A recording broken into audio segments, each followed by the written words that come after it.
اس mobile نے ہماری زندگیوں کو تباہ کر کے رکھ دیا ہے. سمامہ بن وصال کہتے ہیں کہ اللہ کے نبی کی حدیث ہے لَأَعْلَمَنَّ أَقْوَامًا مِّنْ أُمَّتِي يَأْتُونَ يَوْمَ الْقِيَامَةِ بِحَسَنَاتٍ أَمْثَالِ جِبَالِ تِحَامَةِ الْبَيْضَاءِ. اللہ کے نبی نے کہا میں اپنی امت کے لوگوں کو جانتا ہوں، وہ قیامت کے دن آئیں گے، ان کے نیک اعمال کتنے ہوں گے؟ تہامہ پہاڑ کے برابر چمکتے ہوئے. کریں گے اللہ ان کے ساتھ فَيَجْعَلُ اللَّهُ هَبَاءً مَنثُورًا. اللہ ختم کر دیں گے ان کے نیک اعمالوں کو، ذرات بنا دیں گے، مٹی مٹی کر دیں گے. صحابہ حیران، یا رسول اللہ صفہم لنا جلہم لنا اللہ نکون منہم ونحن لا نعلم.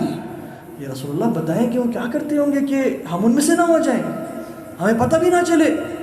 کہا انہم من اخوانکم، تمہارے بھائی ہوں گے، مسلمان ہوں گے، لا الہ الا اللہ پڑھنے والے ہوں گے. وَمِن جِلْدَتِكُمْ، تمہارے سکن کلرز کے ہوں گے.